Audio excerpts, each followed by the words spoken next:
Okay, so today's video is basically a Reform Party reality check. Can they actually save Britain? Is Nigel Farage actually the leader that I suspect many Britons actually hope that he is? Well, Nigel Farage, he says that reform is going to put Britain first. Put Britain first is what he's been touting. But can a movement that's built on anger actually fix the system that it seems to be raging against? Well, let's find out. I mean, at the end of the day, Reform UK has become the voice of frustration. Working people that are tired of endless taxes, taxes on taxes, in fact. They're tired of migration, they're tired of bureaucracy and bullshit and weak leadership and lies.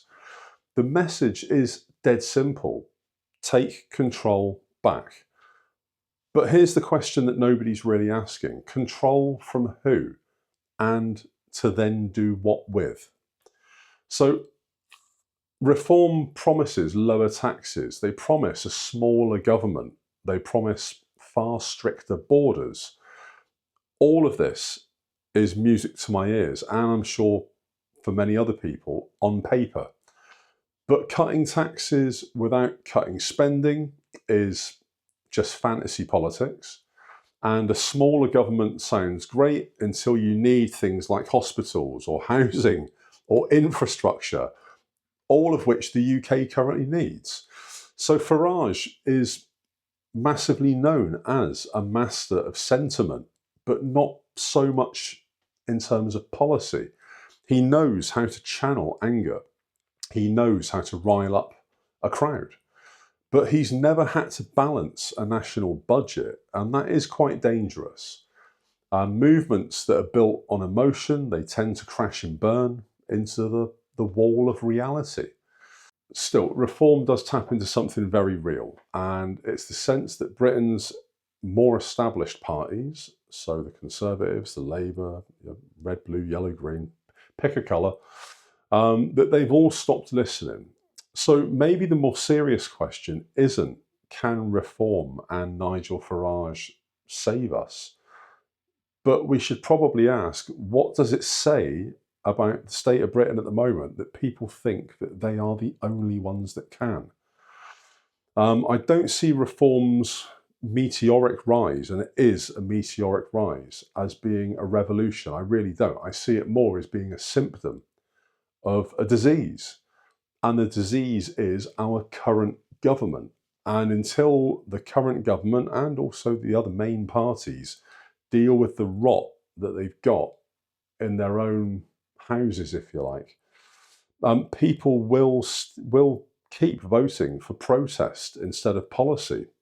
And that's the long and short of it. And I think that's what endears Reform and Nigel to a lot of people. It's not just that they are the only alternative.